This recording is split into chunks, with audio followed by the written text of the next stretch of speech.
Good afternoon.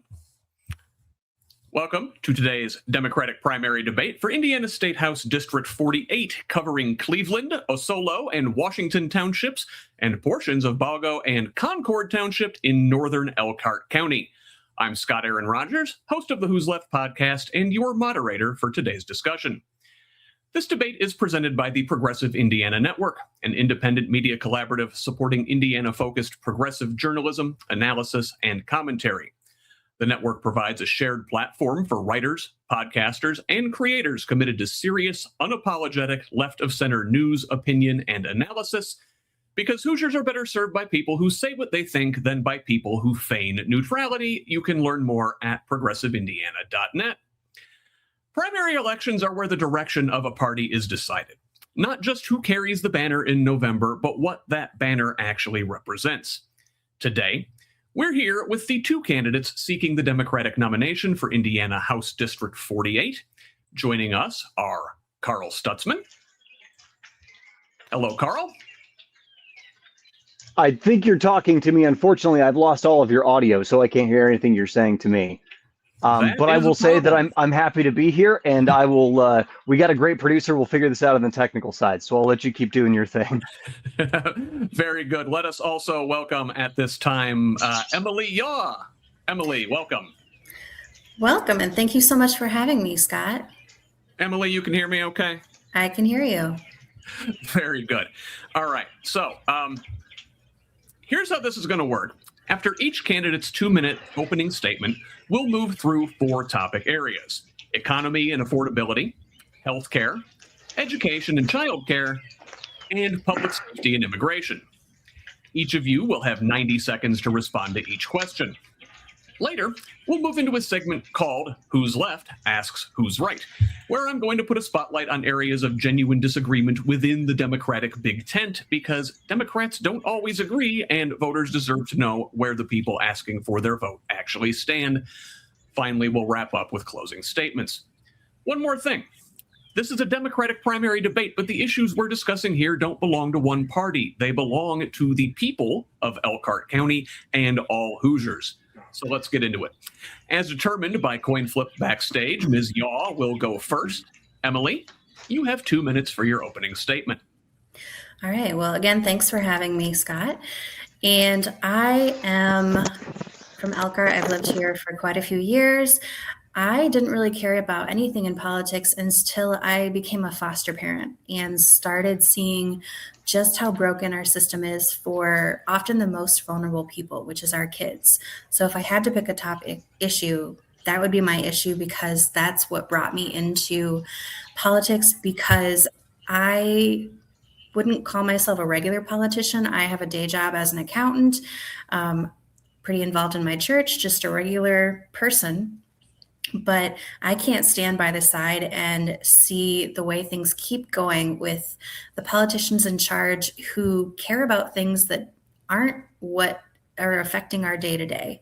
We need people in power that are caring about what their constituents care about and affecting their everyday lives. So I'm willing to stand up and be part of the solution rather than just complaining about it, if I'm honest.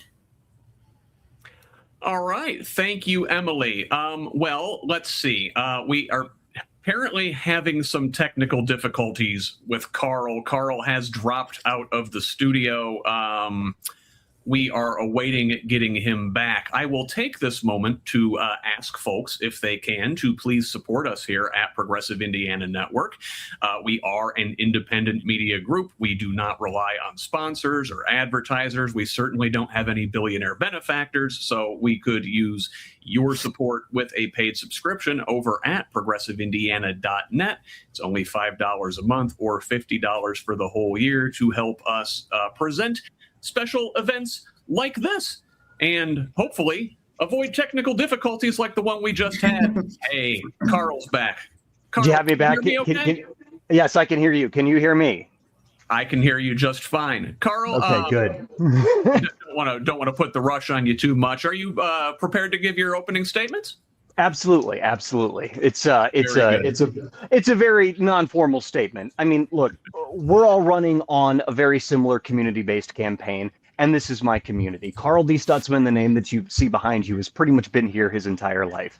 My family's been around here since the mid-1800s. I was Amish not too many generations back. That's Elkhart County lingo for anyone that's watching. You'll get a nice kick out of that one. But look, I just want to make the community a better place. I want to be around. I want to listen. I want to create effective change. And I want to be the sort of person that the community knows is going to be there when they need them the most. And we have so many issues right now that we can look at and say that where we are is not good. And standing on top of some of those, like education and fixing property taxes and dealing with utility prices, those are easy. But I also want to be around for the long term and start helping create change that, will be change and here for quite some time. So me being me, former community journalist, blue collar guy, I'm going to be around the community always, whether it's in the capacity of a representative or not, but I would very much like to be in that job for my district. Thank you, Carl. I appreciate it. So let's go ahead and get into this thing. And we will start with priorities and a bit of a reality check. So the Indiana General Assembly is controlled by Republican supermajorities in both chambers. The governor is also a Republican. Unless something dramatic happens in November, and we're talking historic against all odds territory, that is the world you're walking into if voters send you to Indianapolis. So before we dig into specific issues, I want to start with priorities. What is one thing you believe you could actually get done in that environment, whether it's passing a good bill, stopping a bad one, or forcing a conversation the majority would rather avoid, and how specifically would you make that happen? Emily, you're up first. 90 seconds. Great. So as I said, my passion is in foster care. I have been a longtime advocate that DCS needs better oversight. It is not an acceptable number to have 50 to 60 kids die every year from child abuse, neglect in our state, especially when many of those have DCS involvement.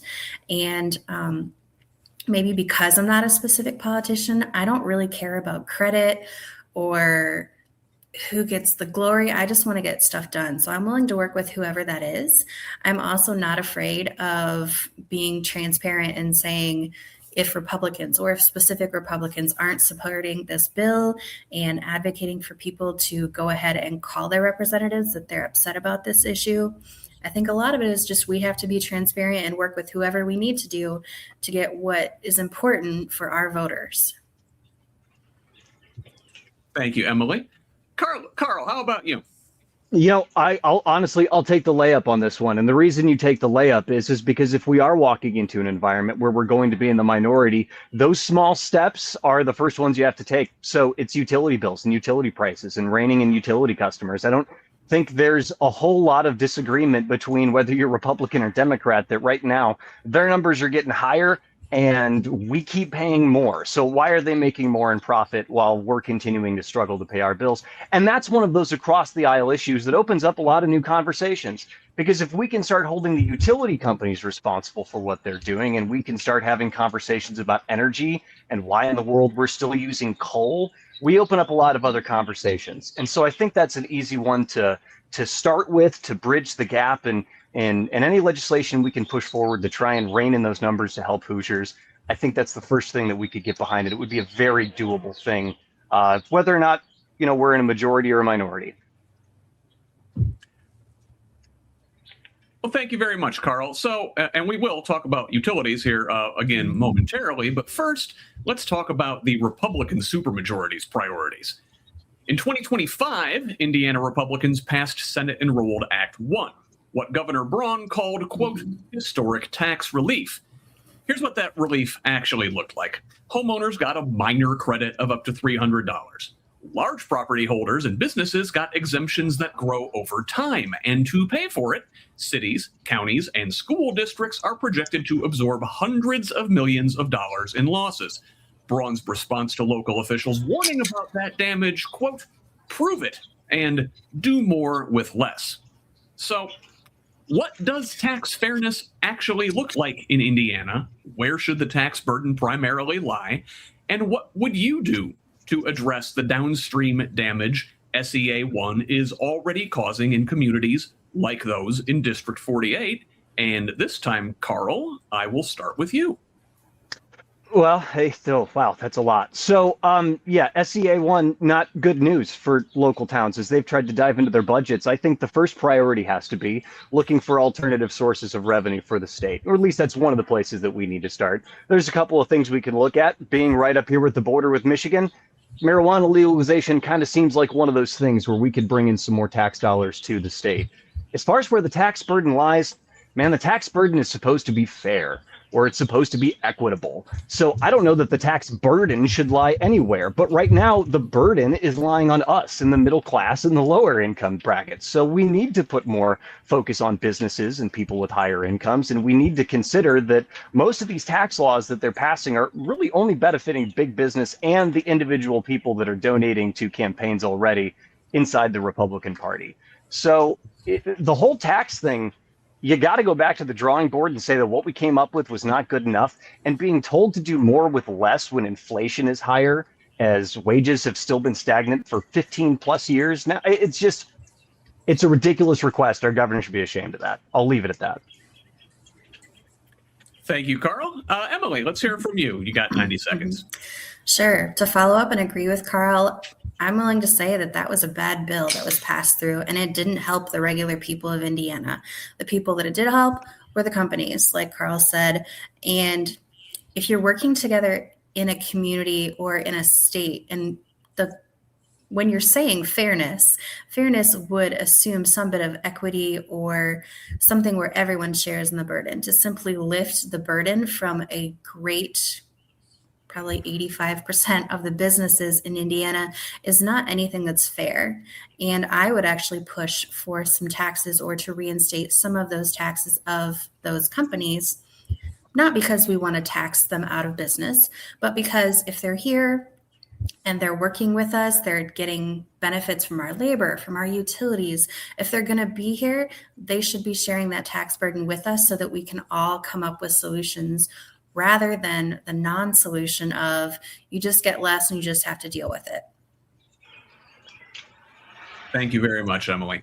So Carl brought up utilities, and that is our next question. In 2026, one of the Republican legislature's priorities was House Enrolled Act 1002, a utility regulation bill that moves toward performance-based rate making and adds some consumer protections.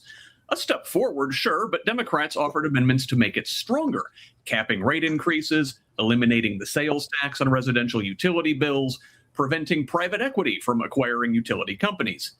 Every single one was voted down. Up in northern Indiana, NIPSCO and Indiana-Michigan Power are your utilities. Regulated monopolies where shareholders expect returns, ratepayers have no choice but to pay, and the Indiana Utility Regulatory Commission, appointed entirely by the governor, is the only thing standing between those two realities. So, was HEA 1002 anywhere close to enough? Or is it time for Indiana to have a bigger conversation about whether utilities that function as monopolies should be in private hands at all? Emily, you're up first on this one. Sure. Well, I'm going to say it wasn't anywhere close to enough because I don't know about any of you guys, but every time I open my bill, it's kind of just a sticker shock and painful. And I don't feel like we should live in a world where you have to decide between electricity or groceries or things like that, rather than just trying to make small concessions from monopolies. Monopolies really shouldn't be in the hands of private agencies. And why are we continuing to go with the same old answer of coal and basically go with Trump's idea of avoiding all kind of alternative energies when those could really benefit us? I've been a big supporter of let's have something like a solar community where everybody has solar panels, as many as they can rack on their roofs, and let's have giant batteries so that then we would really have a lot cheaper prices. Let's even get career centers at schools to help put up some of those things, and then the school can make more money on top of that. I don't see saving 2 or 3 cents here as a solution for us in Indiana. I think that we need to look at alternatives that actually work and can actually reduce our bill rather than just penny pinching 2 or 3 cents and saying that should be enough. Thank you, Emily. Let's hear from Carl on this one. You know, the NIPSCO, first of all, I mean, they just can't keep themselves out of the news, can they? They've got the strikes that are going on up in Northwest Indiana, and that's just no fun. But we're asking ourselves, why is that the situation that these guys are in when their profits are record high and our bills are getting higher and higher? The Indiana Utility Regulatory Commission was supposed to be something that stood for something to protect you and I. But when it becomes a politically motivated governor's board, it's just going to reflect whatever decision he already wants to make. And if you want any idea of where we're headed, just look at the larger federal policy. To be honest, our energy standards and our policies are 100%, reflected by the Republican Party beyond just the state. The utility companies, I mean, moving them out of private to public equity is a lot. I mean, that would be a massive conversation. And I'm going to be honest, I don't know what that would look like. But if the idea is that we're trying to take something that the public should be directly invested in, constantly improving and maintaining for our own benefit and our own costs, then yeah, why are we letting a company just decide how much we should be paying them to support infrastructure that's built for us? And by the way, their infrastructure is struggling all across the board. Energy infrastructure, gas infrastructure, all these systems need to be updated. So it's a big conversation. Thank you, Carl. So let's move on to something that is specific to your part of the state. Elkhart County produces somewhere between 80 and 85% of all recreational vehicles built in the world. That is an extraordinary legacy and a genuine point of pride. It is also an economic reality that cuts both ways.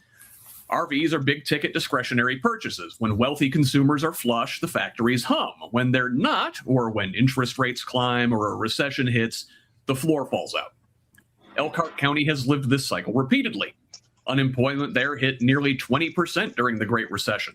When COVID shutdowns hit in the spring of 2020, Elkhart County set a record for single-week unemployment claims, nearly 10,000 in 1 week. This is something the Indiana Department of Workforce Development had never seen before. The RV industry has been part of the fabric of your community for generations, and nobody's suggesting it should go away, but when one industry can determine whether your neighbors are working or not, that is a vulnerability worth discussing. So the question is Elkhart County too economically dependent on a single industry? And what role, if any, should the state play in building a more resilient economic base for communities like the ones in your district? And Carl, here I will start with you.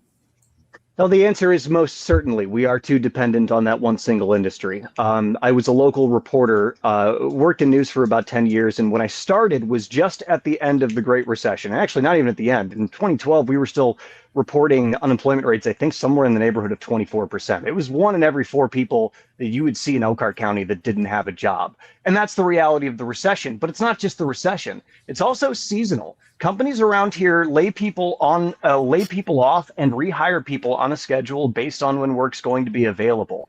And it seems like this has kind of been a don't bite the hand that feeds you sort of problem in Elkhart County. But it's not one that local politicians and people who can make decisions don't recognize. We all want to diversify our economy. And by the way, despite that huge number, don't think that we're just RVs and toy haulers. We make Elkhart Brass makes most of the fire nozzles for fire departments across the United States. There's a lot of really cool products that are here. We're a diverse area full of a diverse industry. As far as what the state can do, the state just needs to continue to promote as much economic development for new businesses as they possibly can. When industry comes calling, this area steps forward. The labor workforce is here. I would just really like to see it be a little bit more diverse. Thank you, Carl. Emily, what do you think? Sure. I actually have a personal stake in this because I work for ATC Trailers that does trailers and pull behind RVs, and I've seen it go up and down and several businesses even before that. I do get really touchy about talking about what the state should do because sometimes the state's part of the problem. In this case, I think more of what would benefit is getting rid of the tariffs that are really crunching our industry and maybe promoting recessions that are longer. I do think that there have been some businesses that have seen that need for diversity and have started diversifying into maybe they don't just sell RVs. Maybe they're focusing on other parts like cargo trailers, race car trailers. And they kind of shift that demand so that they can keep people employed even when there's a recession. I think that kind of how Carl said, we should do everything we can to bring in business, fair business. Obviously, we want to bring in businesses that are going to be good for workers and all of us too. But I think that we need to keep local a lot of those decisions, because once the state gets involved in a lot of overwhelming decisions, the decisions that they make for us here maybe aren't the best decisions for the south of the state, and vice versa. The more you can keep things local, the more you can keep the decisions in the hands of people that are actually on the ground and see what's happening.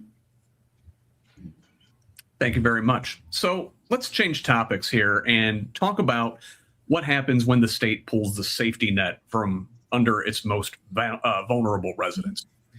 Senate Enrolled Act 1 of 2026, contrasting this with the property tax bill of 2025 by the same number. The Senate Republicans' top priority this session tightened eligibility and verification requirements for both Medicaid and SNAP. More frequent eligibility checks, stricter work requirements, new immigration status verification for entire households, and the Healthy Indiana Plan renewal period cut from 12 months down to 6. Republicans called it cracking down on waste, fraud, and abuse, but all that extra means testing actually requires more government resources to administer. According to the advocacy group Hoosier Action, more than 100,000 Hoosiers, working people, seniors, children, and people with disabilities could lose Medicaid coverage as a result. Indiana's new rules are now more restrictive than what even the Trump administration has implemented at the federal level. So, what is Indiana's obligation to its most vulnerable residents when it comes to healthcare access? And should we consider expanding the Healthy Indiana Plan to cover more Hoosiers? Or do you have a different vision for how the state addresses this coverage gap? And Emily, you will start this time. Sure.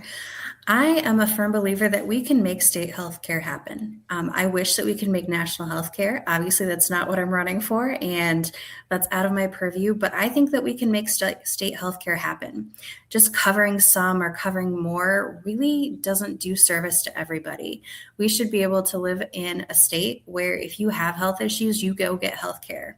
And we can do it. It takes some work, and it would take definitely some bipartisan support once we get to the state house. But this is something feasible. And if we make it a priority, we can get this through. It is not okay for me to use the, I want to say, guise of waste, fraud, and abuse when all the investigations are showing that the amount of fraud that we're actually having is like 0.000, I might be missing another 0.4. So it's a ridiculously small amount of fraud that a lot of Republicans and people in general are saying is the cause of why we have to do all these crackdowns. But as you said, we're spending more money trying to find this small amount of fraud that might be there, while kids in Indiana are going hungry. Parents are trying to decide if they can stay in their houses, because they lose medical insurance and they have to have something, they go to the ER, or maybe they lose their house because of medical costs. Can we go to the doctor if my kid gets sick? These just shouldn't be questions of, can I live in Indiana because I can't afford health care? Thank you, Emily. Carl, let's hear from you. Yeah, we absolutely need to expand HIP. Let's just go through the list of, ridiculously terrible stuff that has come out of the state house over the last, 2 decades. HIP is one of those things that came out and worked and has worked very well and has actually helped a lot of Hoosiers change their lives over the years. It has been unfortunate to see it again and again, constantly having resources taken away from it. And look, we also understand that on the federal level, there's some of these dollars we can't control. I mean, that's out of what the state has control over. But the larger question is, I do believe that HIP could be a statewide health insurance plan. I don't understand why not. If the question is whether the resources exist, then the answer is most certainly yes. Collectively, we could put something together that most definitely works better than the current broken system that we have. And this is how I like to tell it to small business owners. because these are the people that we really have to get behind. We got to get business behind the idea of getting rid of health insurance. It is a massive cost savings for you. How much money do you spend on just the business end for your employers for your employees to then be able to afford to buy health insurance? So how much are you subsidizing premiums? Cut that number out of your business entirely and consider that collectively those resources would provide something a lot more effective, and it's more money in everyone's pocket. So the larger question is about socialized healthcare, right? Is it a system that we should be pursuing? And if we do it on the state level, I feel like Indiana through HIP kind of has a little bit of a leg up. We got something that's been working. Thank you, Carl.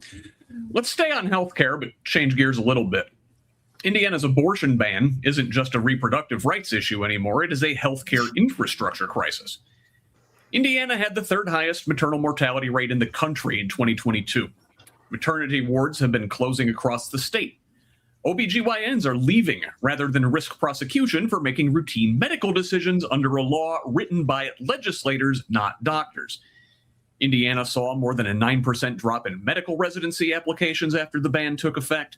The IU School of Medicine is now sending its OBGYN residents to Illinois for training because they can't get adequate clinical experience here.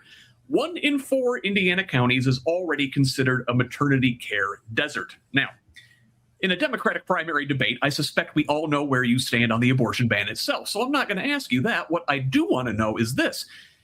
Given that you cannot repeal the ban from the minority caucus, what specific steps would you take to keep Indiana's maternal health care system from collapsing around it? And Carl, I'll start with you. Man, it's hard with that big shadow hanging over the top of you, because that's a big threat. I mean, losing your license, losing your ability to operate, that's hard to work past. So it's not that we can't work past it. I suppose the easiest way to say is to invest in community infrastructure, invest in local community healthcare.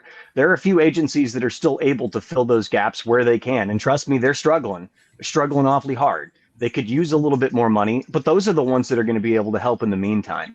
So if we're coming up with something other than saying that we need to reverse this abortion ban, we need to put women's bodies back into their own control, and understand that this is a conversation that in 2026 we should have long been done having.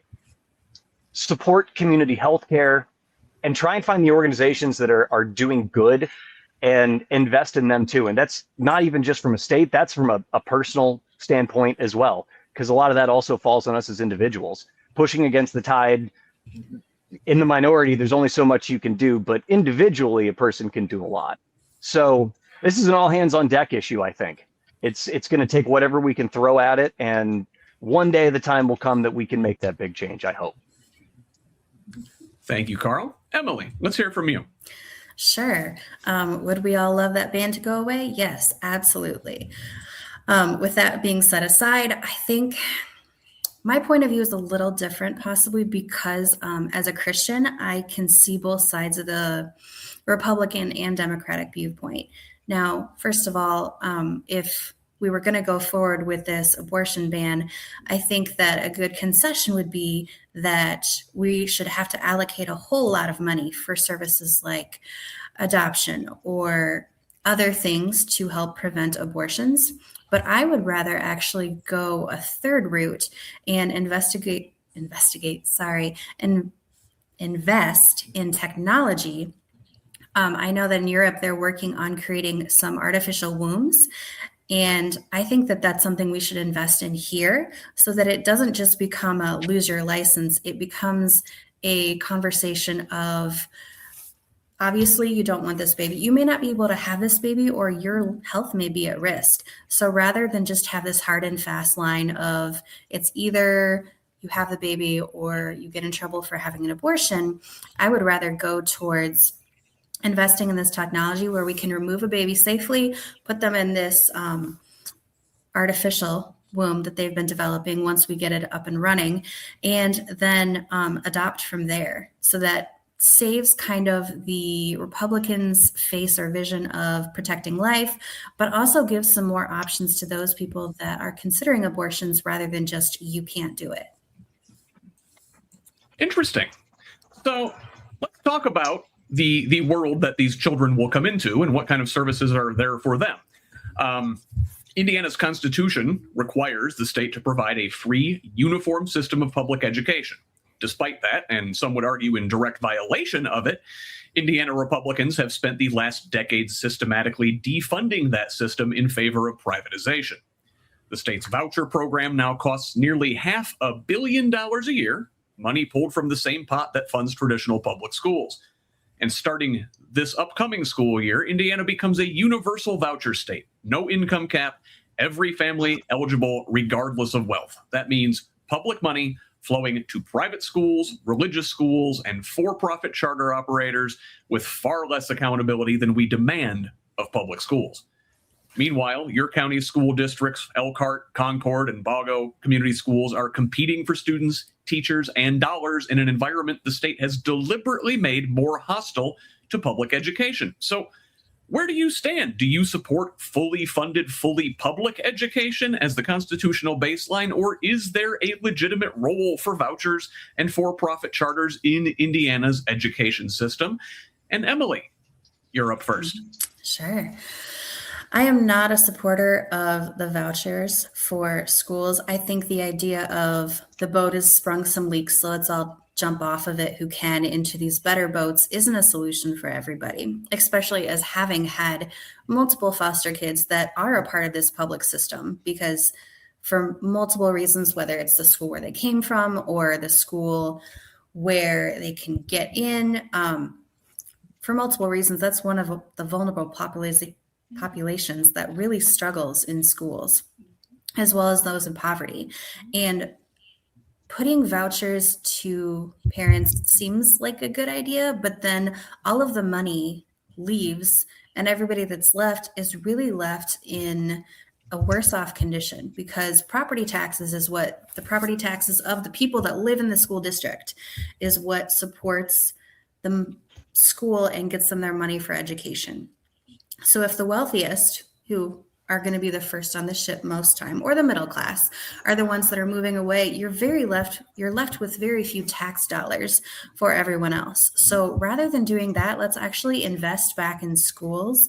I think that we need to actually get rid of some of the regulations for schools and what's required to graduate, so that we have more freedom at a local level and we can put back in some of the programs that are important for our people here. For example, automotive repair, or cooking, budgeting, emotional regulation, all those things, which would be great. And maybe it's not just reading and writing and math, but I think we can do better in our own schools. And let's nix the idea of private schools and private voucher funded schools. Excuse me. Thank you, Emily. Carl, what say you? Fully funded schools to me means that every single dollar that can go towards publication or public education rather, is going towards public education. And that's the bottom line for me. That's where it stops. The state has no business whatsoever subsidizing private education or funding money into private education. The issue of charter schools come up as far as public charter schools. And I'll admit my ignorance a little bit here, because I've had some people tell me that I might be wrong, and those public charter schools are doing people a lot of good. So it's not as simple as just taking the system that we have in place and eliminating it. But if I can make one tweak, private schools don't get any more public dollars anymore whatsoever. Because here's what's happening. Schools are literally school districts are having to beg for referendums to be able to afford busing. We're in 2026, among a host of other states that have been able to provide free school lunches for their kids, we're not one of them. We had that program, we had those funds. If we are going to intentionally tank public education, then we're leaving nothing for the future generation. Because here's what our jobs are as the people in charge, as the parents to our children. We're preparing them for a world that we don't know and we can't see. And the only way for us to prepare them for that world is to put them in a school and a learning environment where they can get the tools for life, for all of those things to move forward. And if we're not fully funding those schools and we're shipping things off to private schools with little accountability, then why even have the whole system? So that's my perspective. Thank you. So we talked about K-12 just now. Let's talk about what happens before kindergarten. because the state's approach to childcare is also a crisis hiding in plain sight. The state's childcare voucher program has been closed to new enrollees for over a year. The wait list has topped 30,000 children. No new vouchers will be issued until 2027, at least. And while families wait, the state slashed reimbursement rates to providers, cutting payments for infant care by 10%, preschoolers by 15%, and school-aged children by a whopping 35%. Providers are closing. Families are making impossible choices between work and childcare they simply can't afford. This session, Republicans passed HEA 1177, expanding a tax credit for employers and allowing local TIF districts to fund childcare, but that's a drop in the bucket for 30,000 kids on a waiting list. Indiana's Constitution treats K-12 education as a right. The question is, should it treat childcare the same way? And what would that actually look like in practice? And Carl, I'll come back to you here. Do you expect families to be able to have jobs and raise children at the same time? Well, then childcare most certainly should be a right for your average Hoosier. You're going to say that we need everyone inside of the workforce, but we're not going to provide any way to take care of children. You're going to say that birth rates are low and we need to be having more kids, but we're not going to provide any way for parents to take care of children and live their lives while they're working or have someone that's taking care of their kids for them. Absolutely, it should be. It is a right. We need to figure out a system, and what that looks like. Some of these school districts are already working with really great programs to help pre-K pro. Yeah, I have my niece who is, she has developmental disabilities like a lot of kids do, and they've welcomed her into a program that has, I think, quite literally changed her perspective and changed her around. She's very social. She does so great with kids. I'm stumbling because I was watching her today at the church Easter egg hunt. And, it used to be that Easter egg hunts were just that was the chaotic time that you ran out and you grabbed as many Easter eggs as you could. But you can see the benefits of a system that's working with a kid who needs the help. And that's what we have to do. So keep funding these things. And I know Concord, where we are, they're going to be changing their system and they're going through some difficulties there too. So, if we got the money for private schools, then we should be able to have the money for this too. Thank you, Carl. Emily, what do you think? I'm going to agree with Carl. This is definitely an important thing that needs state subsidized. It's not fair for us to tell people who are in poverty or on disability or all these people that are on SNAP benefits, and we're telling them, you have to work. You're required to do all this work. Or telling people that your way out of poverty is just to work harder and then not provide for their children while they need to go out and work. There's a huge workforce in stay-at-home parents that we could absolutely bring into our economy and could create so many good things with that. But if they don't have those options, the outcomes for both those parents and kids are pretty poor. Actually, in Germany, several years ago, they instituted a free childcare for all kids up to school age and even beyond. And they saw up to a 25% reduce of abuse and neglect cases. So wouldn't it be great if we could solve that problem right there, bring our numbers down by 25%? So I do believe it's a right. I also believe it's part of protecting those most vulnerable, because the majority of trauma and things that cause delays later on happen within those first 3 years. And they're not getting eyes laid on them for most of our vulnerable population. So I would agree with Carl and say it's absolutely right. Thank you, Emily. Let's move on to our next topic and talk about what it actually means for people in your community to be protected and to thrive. Public safety is too often reduced to a conversation about policing and crime statistics. But in an economy built around a single boom and bust industry, the threats to a community's safety look different. Layoffs, families losing their homes, addiction, mental health crises. When the RV industry contracts, Elkhart County doesn't lose jobs, it loses stability. So what comprehensive approach would you take to public safety in District 48?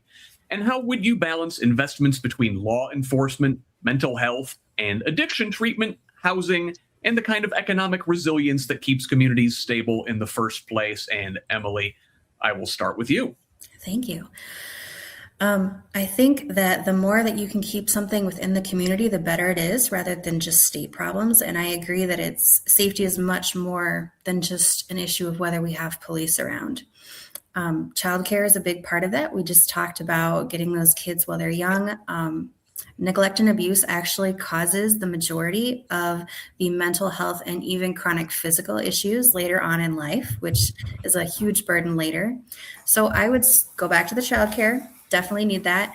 Also, let's bring programs back to school to teach things like emotional regulation, safety that way, and build into our kids so that they have this from the start. You prevent a lot of things later.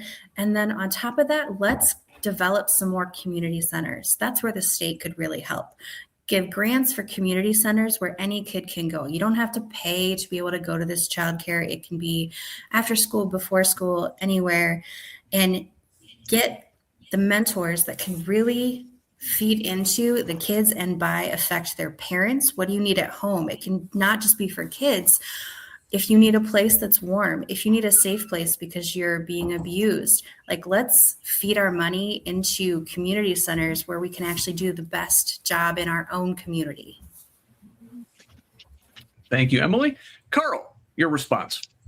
Well, to talk about policing for a second, you're right. Public safety does oftentimes just get boiled down to what's happening with the police department. But we're really asking our police officers to do a lot these days. I went to I graduated. They gave me a certificate from the Elkhart Citizens Police Academy when they were hosting that several years ago, just because I wanted the perspective of what it is to be a police officer. And they're not just enforcing the law. They're also they're having to be mental health advocates. They're mediators in some sense. They're trying to solve real world problems while they're out there. So how do you solve those real world problems before the police get there? And Emily was spot on. Invest in community centers, places for kids to go to get positive interaction, to learn how to. Growing up is hard. There's a lot of emotions that come with it. We all need that support, and any effort we can put into those systems is good. So how do you put money into those efforts from the state system? Governor Mike Braun, just a few years ago, one of his big initiatives was putting more money into community health care and putting more dollars back into these communities that work directly inside the community, or into these organizations that work inside the community. And that's the way that you do it. You start funding the people that can respond on a local level. If you need a good example, and I'm almost out of time here, so do the research. The needle sharing program in Southern Indiana, when they were dealing with some of the outbreaks down there, is a fantastic example of what can happen when the state gets out of the way of the community and lets them respond to problems that they have directly. Thank you, Carl. Let's move on to our last regular question here and talk about the issue that is in many ways the defining tension of your particular community. The people who build the product that defines that region are woven into its fabric. They raise their kids in the local schools. They worship in the churches. They coach Little League. They open businesses on Main Street. About 1 in 10 Elkhart County residents were born outside the United States. Many of them have children who were born here, American citizens whose futures depend on whether this country decides to tear their families apart. Now, the federal government is conducting immigration enforcement at a scale not seen in modern American history. Thousands of Indiana residents have been subject to ICE administrative arrests since January of last year. Indiana has mandated that local governments, schools, and universities cooperate with federal immigration authorities, and the state is now profiting by holding detainees at Miami Correctional Facility.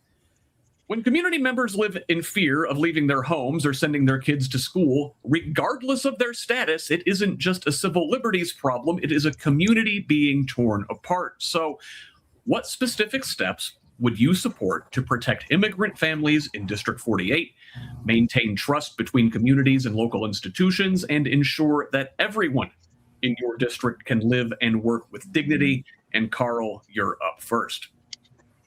That's a hard answer. The answer is I'll support whatever solves the problem. And there's not anything out there specifically that you can just throw a blanket over this issue and say that's the thing that we're going to do and it's going to solve it. Part of the problem is that the majority of the state has to want, the majority of the state lawmakers have to want to do it. And they have to be willing to push against the tide that's pressure coming down from the federal level to make those changes. So you know, there are a lot of community resources here, and Goshen and Elkhart, very big Hispanic population. I love that community. I love that community deeply. And there are a lot of people that are working behind the scenes for scenarios where they have to worry about whether their kids are going to make it home from school.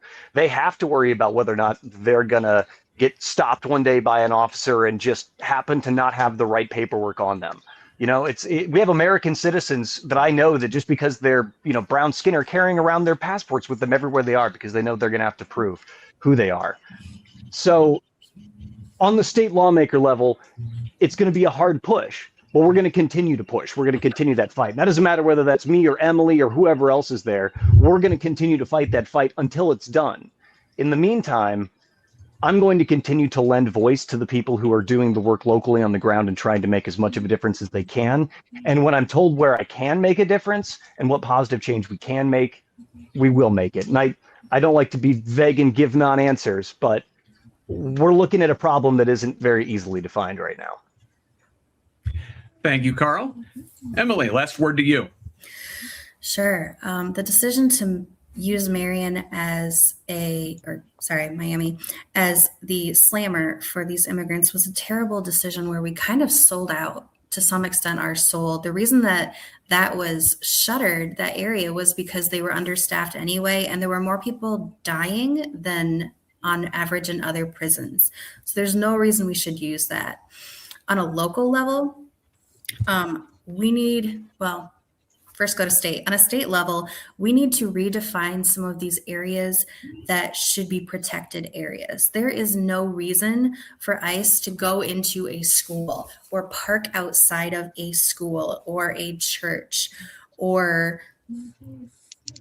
all of these areas that they're crossing boundaries. Quite honestly, we need to develop some safe zones so that people can feel safe in those areas and know that those won't be violated. We also need to put a lot of effort into holding ICE accountable. Unfortunately, we're in a situation where I can't just say, I'm going to stop ICE from coming into the state. I would love to say that, but you can't say that that's not true. So we'll keep fighting against ICE whatever we can, but we also need to develop some protection. So let's develop a unit that goes in and kind of audits ICE, and are the people that you're taking actually people that should be in these immigration centers? The time of release, I think, is 74 days at this point, even if you didn't do anything wrong and you were a US citizen, which gets pretty scary if you can be dragged off the street like the Gestapo in the Nazi times and just nobody knows where you are until they maybe decide to let you go or deport you. This is not acceptable. And we also need to have some lawyers calling ICE on all of this so that we keep going to court and saying, you can't do this, and having their Thank you, Emily. That you got time there.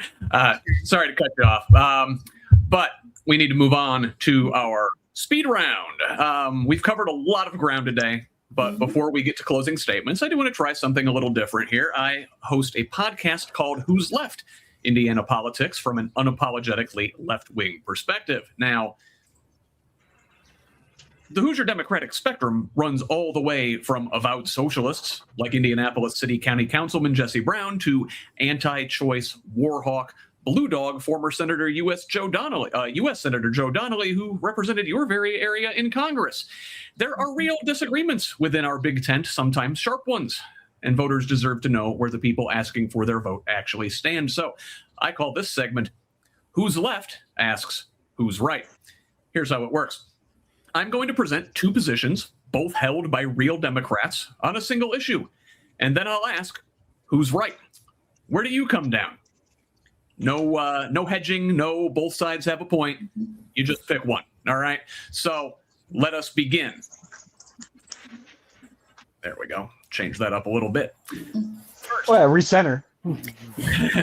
The Indiana General Assembly passed Senate Bill 27 this session, creating the Northwest Indiana Stadium Authority with the power to issue bonds and finance construction of a new NFL stadium, potentially bringing the Chicago Bears across the state line to Hammond. State Representative Earl Harris Jr. of East Chicago, a Democrat, called it a once-in-a-generation opportunity for the region. Meanwhile, at federal level, Virginia Democratic Congressman Don Beyer has co-authored federal legislation to end public stadium subsidies entirely, arguing the economic case for these deals has been repeatedly discredited and that billionaire team owners who need cash can borrow from the market like any other businesses. Harris or Buyer? Who's right? Emily? Oh boy, I can't remember which one it is, but we should not be subsidizing the stadiums. And Carl? I agree, but to be clear, I'm a Bears fan. Same. Moving on. California Governor Gavin Newsom, a likely 2028 presidential candidate, and former Transportation Secretary Pete Buttigieg, who grew up just down the road from you in South Bend, have both staked out positions at odds with much of their party on trans issues.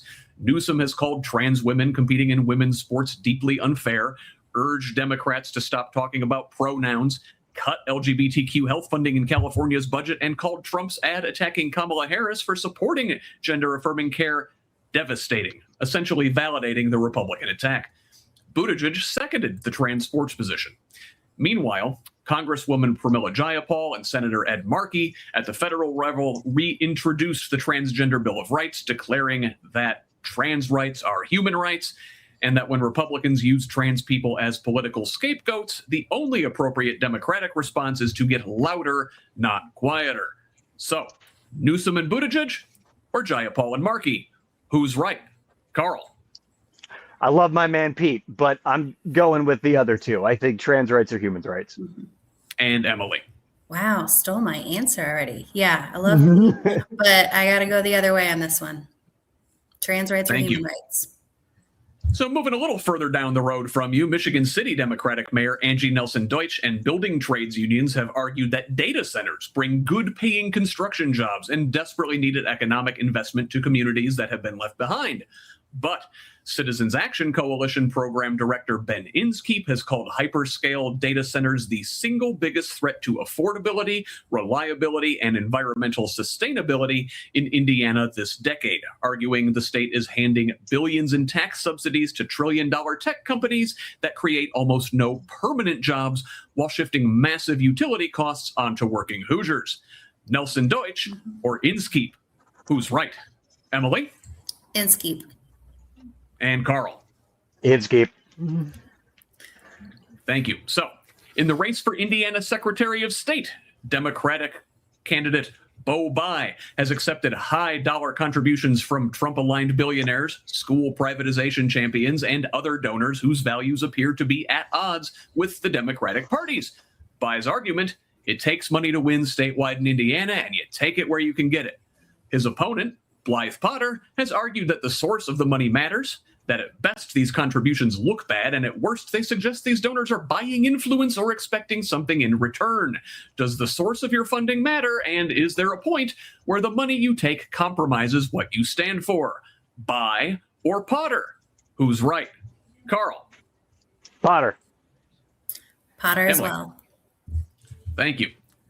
I believe this is the last one. South Bend Mayor James Mueller, a Democrat just down the road from you, has championed flock safety license plate reading cameras as essential to having, quote, insight on crime unfolding in real time. Elkhart and Goshen have the cameras too. But Democratic Congress members Raj Krishnamurthy and Robert Garcia have launched a formal congressional investigation into Flock, arguing the company enables invasive surveillance that threatens the privacy, safety, and civil liberties of immigrants and other vulnerable Americans, and that ICE has accessed Flock data through back doors that local officials didn't even authorize. In a county where nearly 1 in 5 residents is Latino and federal enforcement is at historic levels, this is not an abstract question. So, Mueller or Krishnamurthy and Garcia? Who's right? Emily? Garcia, no Flock. Carl? Murphy and Garcia. Thank you. So, we've covered a lot of ground today.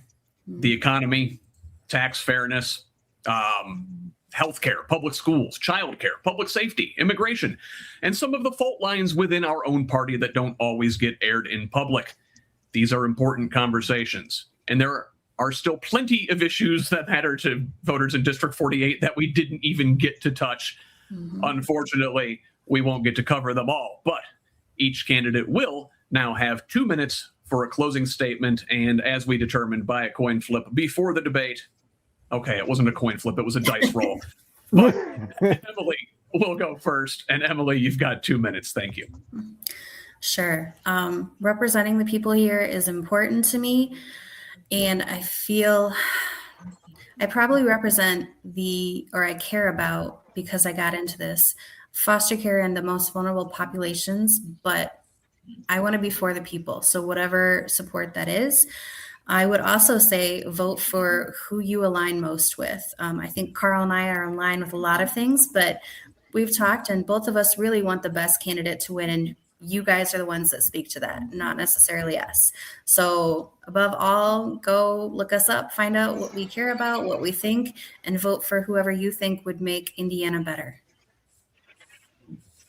Thank you, Emily. Very concise. And Carl, we will close with 2 minutes from you. You know, I have spent a lot of my life watching over this community in weird little ways, and I had no idea that I was doing it for any particular reason. You know, when I was in high school, I was in speech and debate and brought home a state championship.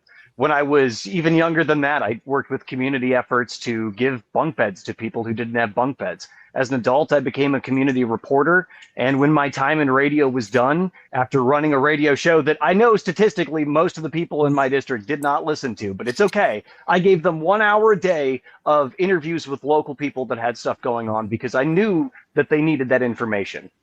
I'm watching over this place. I want to be the person who can be a voice for you because I understand the individual problems that affect all of us as Hoosiers, as residents of Elkhart County, and as human beings.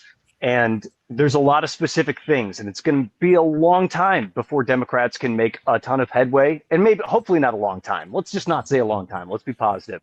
Hopefully it won't be long before Democrats can start making headway, and we can bring Indiana back to purple, at least. Let's bring us back to something close to represents a government that reflects who we are. And I really want to be a part of that, because rolling up my sleeves and doing a lot of hard work, it's what I'm here for. So I'm going to basically listen and be the person that can reflect his community, and not just for business and not just for himself, but because we all deserve it. Thank you, Carl. So before we sign off, I want to say something directly to both of you. Thank you for being here and for submitting yourselves to the judgment of voters. Running for office is not easy. It is an act of vulnerability that takes real courage, and that alone deserves recognition regardless of who voters ultimately land. The issues we talked about today are not abstract. They're about whether families in northern Elkhart County can afford to stay there, whether their kids in school, the schools they attend, they have resources they need, whether people can access health care when they need it, whether the workers who build your community's most iconic product can live there safely and with dignity. Primary elections like this one don't get the attention they deserve, but they are where the direction of the party is decided. And for the voters of House District 48, that decision now belongs to you. So take the time to learn, ask questions, and make your voice heard. Thank everybody for watching. We will be back next week at the same time with our first congressional virtual debate of this cycle, featuring 7 contestants vying for the Democratic nomination in Indiana's 4th district. But for now, thank you all. Thank you to our production team, Simon Higgs in the background there. Appreciate you. And thank you to the subscribers of Progressive Indiana Network. You make events like this possible. Find us at progressiveindiana.net. Until next time, I'm Scott Aaron Rogers. Love each other, Indiana.